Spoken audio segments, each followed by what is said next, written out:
Hello, 707 Scholars.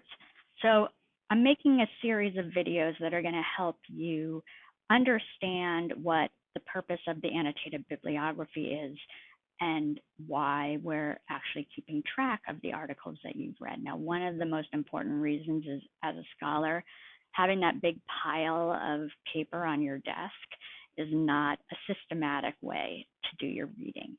The annotated bibliography that you will be using your Google Sheet for is basically your own notes about what you're reading on each particular study, or maybe you just always are taking notes about your things you're reading, and then if you keep good track of them, you can use them for all your studies. So I'm just going to go over a few things at the beginning of entering the information. The first information is just a bibliography. This is the article. So first author, Duncan, first author initial, J. Keywords.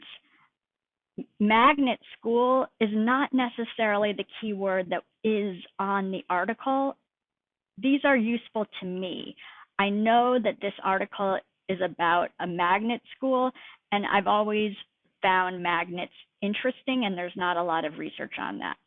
So if I had 300 articles in my bibliography and I wanted to sort by the keyword of magnet, I would be able to pull up just for myself all the articles I've read that have a magnet school sample. So again, these are breadcrumbs for you, not right answers to be graded as correct or incorrect.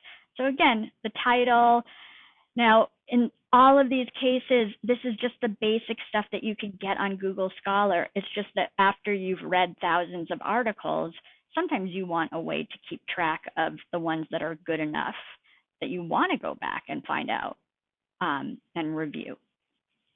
So the question right now in basic information is, what is the journal quartile? Journal quartile is a literal analysis of where the impact factor of the journal falls in terms of education research in the first, second, third, or fourth quartile.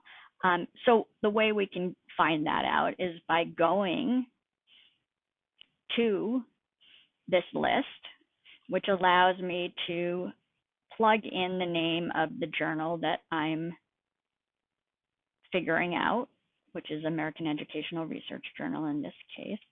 And voila.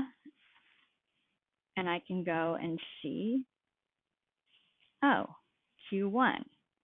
Since 1999, this journal has always been in the top Q1 quartile.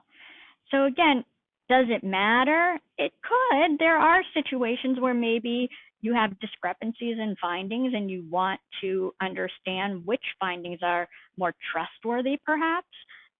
Maybe a Q4 article is less trustworthy than a Q1. I'm not saying that that is for sure, but in terms of your keeping track of things so that you can easily call up what the Q1 studies are as opposed to the Q4 studies, it's just a marker of what this particular article is.